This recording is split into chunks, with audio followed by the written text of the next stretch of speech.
So August turned out to be a massive month for us with games on the channel. We got through so many, so without further ado, let's get into all the games I played in August. We're going to try and keep this one fairly quick because there are a lot to go through.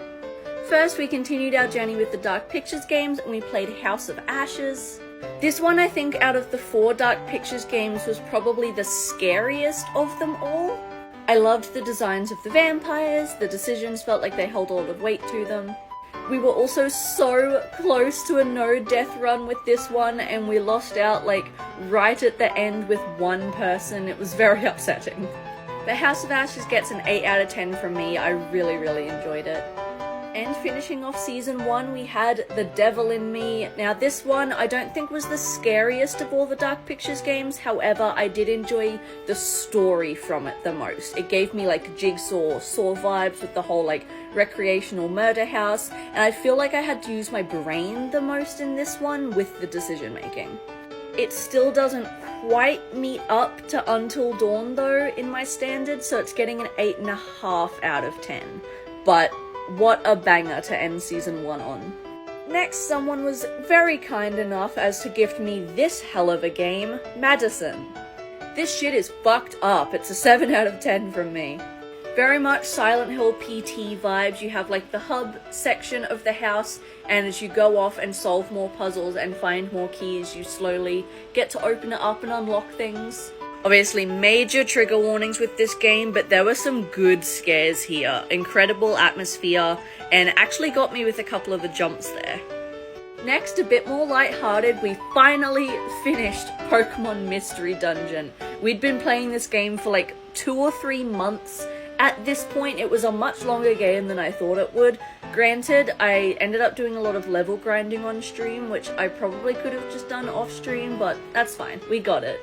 I wish I'd gotten into the Mystery Dungeon games sooner though. This is the only one I've ever played, so I can't speak on the others, but this was so fun. This is a 9 out of 10 Pokemon game.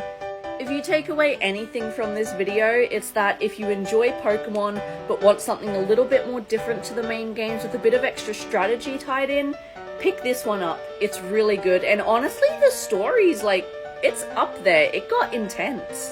And the art style is so pretty and it's so fun. I could talk forever about this game. Probably my only complaint with it is that you can't evolve your Pokemon until after you completed the main story, which is kind of upsetting. Next, we jumped back into the world of Resident Evil and started the first of the spin-off games, the Survivor series. This was Survivor 1. These are all super short games. This one we finished in one stream in like 3.5 hours. I did enjoy it. It was fun. They're kind of canon. It seems like they're trying to make it happen alongside the events of the main games, but some stuff gets a little funky, whatever.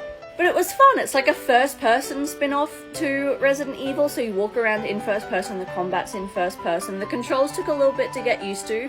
Tank controls in first person feel a little funny.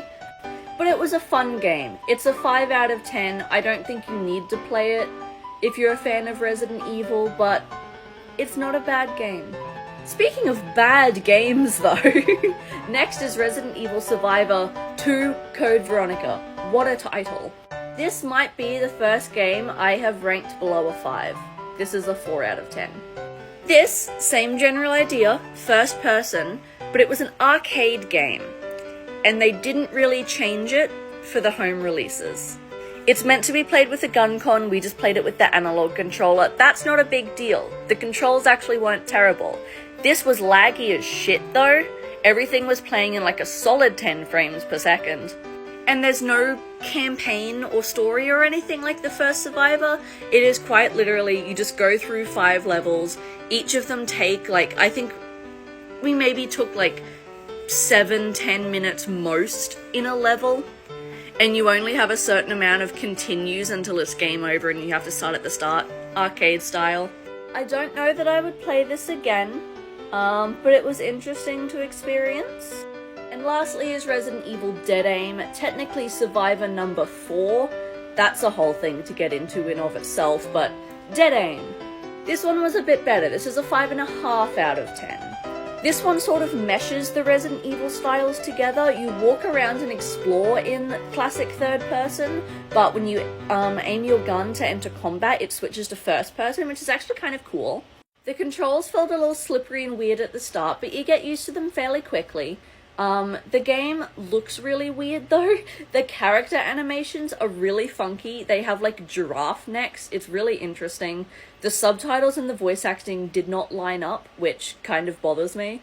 And the story as a whole is kind of garbage, but it was actually quite fun, I'm not gonna lie. Good classic survival horror exploration. The amount of zombies though, you would walk into a room and there'd genuinely be like 15 zombies, and they're fast little fuckers. But that was our month of August. Again, quite a long month, and I'm expecting September to be kind of similar. We are absolutely smashing through games at the moment, so if you would like to see what we play next month, stick around.